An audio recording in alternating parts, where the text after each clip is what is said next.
Hey there, friends. Welcome back to another episode. This is going to be another Batman one. I've done quite a few Batman figure videos. Um, this is by far my favorite. As a kid, I loved the Michael Keaton Batman. I still do. In fact, I love it even more now than I did as a kid. Um, and back then, there were no Tim Burton Lego Batman sets at all. In fact, there wasn't even any Batman sets until 2006. But anyway, this is the Keaton Batman. This is the Batman Returns version. No, this is not the 1989. I'll do a comparison. I did get the keychain of that one, but he is, and this version is amazing. The suit changes in between films. Uh, it's kind of subtle-ish. It's you if you're a big fan, you'll notice, but the first film suit is mostly rubber, and then the second film is he gets a more armored look. It's much more protective in battle, and this figure does a great job of conveying that. It's very different actually from the 1989.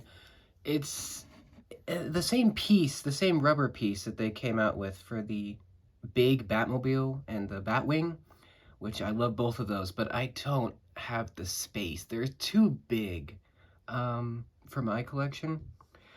But I am considering getting the minifig scale ones at some point. Maybe not full price, probably wait for those. But yeah, this is the 89 keychain version. You can tell because of the hole. I like the suit. It's a good figure.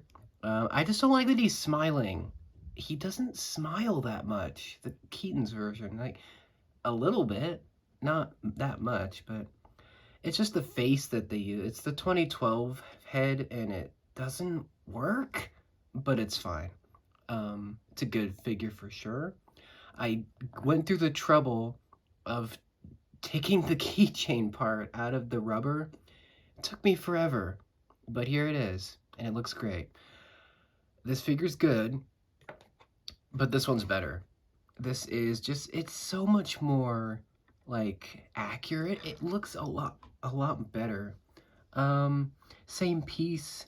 Let's talk about the accessory. It's just a batarang. It's basic. It's 2000. It's so old. It's from 2006, I think.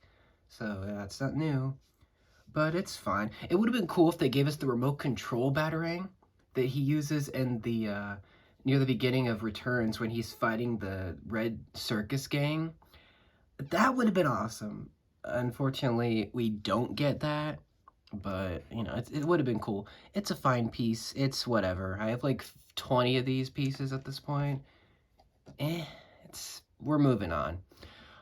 This is a great figure. I do think he could have used leg detailing because the suit is not super detailed on the legs, but there's some stuff like pads and stuff. Um, it it could have been here, but eh, it's not that important. It just would have been nice. Um, Obviously, the best part is this big old rubber specialized mask piece, which is the same from the 89 figure.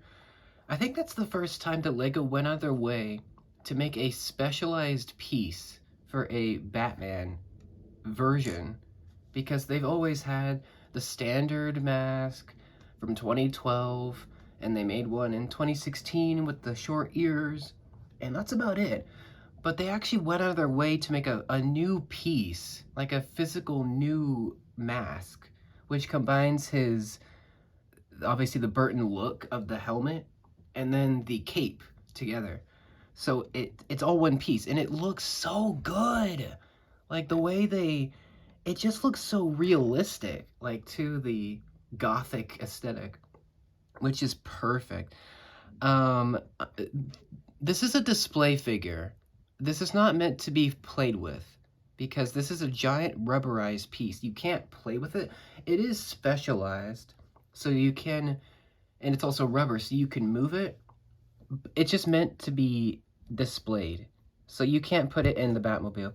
Let me take the piece off. Let's talk about this piece. It's so good. It just looks so exact to the movie prop. or the movie look for the suit. And it's got the ears right, the eye holes right, the mouth shape is wide enough. You've got the Batman Returns logo, which I think is better. I think it's much better than the 89, although the 89 is good.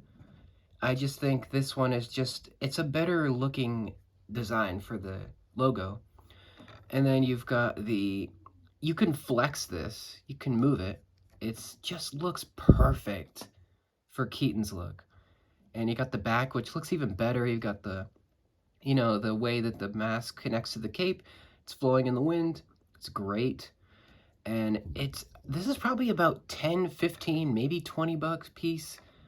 It's an expensive piece, but the fact that they put it in a poly bag for $5, that's special. They don't do that much, especially for superheroes. So yeah, that piece alone is worth the $5. And I do have the poly bag. I'll do a review shortly, or sometime for sure. But here's the figure without that. And it looks pretty good still. You've got the design, again, is different from the 89. It's a lot different. The 89 suit is rubber. It's fully rubber. Whereas the return suit is armor plating. So it's a lot more protective. And it looks a lot better, for sure. The printing is better. The design is better. It's just more consistent. And the logo is nice as well. Since this is a keychain figure, there's no alternate face, but it's the same. It's just the 2012 head. We don't need to spend time on that figure, as good as it is. But yeah, let's zoom in a little bit. The detailing is pretty simple, because Keaton's suit is simple. It looks nice. You know, it's more of that classic Batman look, more of the comic look. The symbol's great. You can see the armor plating, got the great utility belt with the bronze color, and that's about it. Again, it would have been good if there was leg detail, just a little bit would have been good. But he does have double face. We'll take a look at that in a minute. But on the back, I did mention the remote control battering. They printed it on, which is great. They printed it on the back. So even if he doesn't have it physically, it's still on him, which is just so good. They know that scene too. So they're obviously big Batman fans as well, specifically Burton Batman fans. So yeah, that's really cool. You got the back line, the muscle texture on the back, and you can see where the mask ends, and it's great. He does have two faces. One is, actually, this is a brand new head for him, or it's 2023. It's new it's a specifically Michael Keaton specific face. So that's good. They've never done that before. Now they did, and that's great. You can see the goggles, the white goggles over the eyes. He's very serious. That's meant to line up with this mask piece. So there you go. Looking great as usual. One slight nitpick is probably my only complaint. I wish they would have made a way to have his eyes shown through the mask with the eye makeup. I get that they can't do that. Maybe they tried. I'm sure they tried it. It would have been accurate, but I get it. The triangle eyes look good with the white. It just would have been a touch more accurate. But the alternate face is great as well with the specific Bruce Wayne smirk, which is great. There's no hairpiece included, but if you turn his face around, I'd give him the Black Panther hair. Oh, as I drop it, I got the Black Panther mech, and it came with this hair.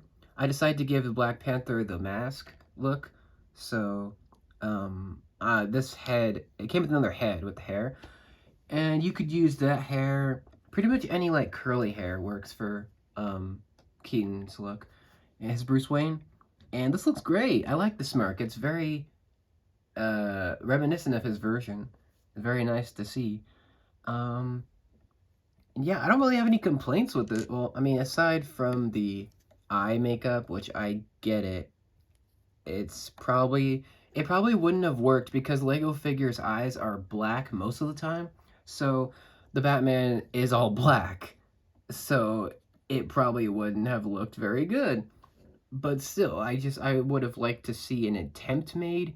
I bet it looked awful though. So that's probably why they went with this triangle white eye look, which looks great too. This is by far the definitive Keaton Batman. 89 figure is really good. I just think this one took it up a notch. Just in terms of the look. It's just a lot closer to the look. So yeah, you guys will probably remember my previous favorite Lego Batman figure that I have is the Lego Movie 2 version. That one's gone to number 2 now. As awesome as it is. This Batman is just so different. It's like an apocalyptic, weird, rugged, it's just different for Batman. Like, it's a very unique look for him. But since Michael Keaton's my favorite, he gets the top spot. So yeah, this figure is just phenomenal. It's so good. The way that they designed it. And yeah, you can get him for $5 or you can get him for $450. The Batcave, Shadow Box. That's a great set, but I don't have the space for that. So $5 it is. Let me know what you think of this Batman Returns figure. I'm surprised that they made anything based off of this movie because it is a very dark Batman film. It's not for kids. So, yeah, that's a little weird, but they went all in with the 89, so might as well go for the sequel, right? Yeah, I love this figure. It's fantastic. He's going to go on the shelf for sure, atop the statue. Let me know what you think of this design. Do you like this or do you like the 89 suit better? Which Lego Batman is your favorite figure? And what do you think of the theme as a whole? Do you think they should bring back some other characters, or do you think they should go all in on more Tim Burton, or bring in some more movie stuff? I think a balance would be good. You know, we can have some 89, so some movie stuff and some comic stuff again.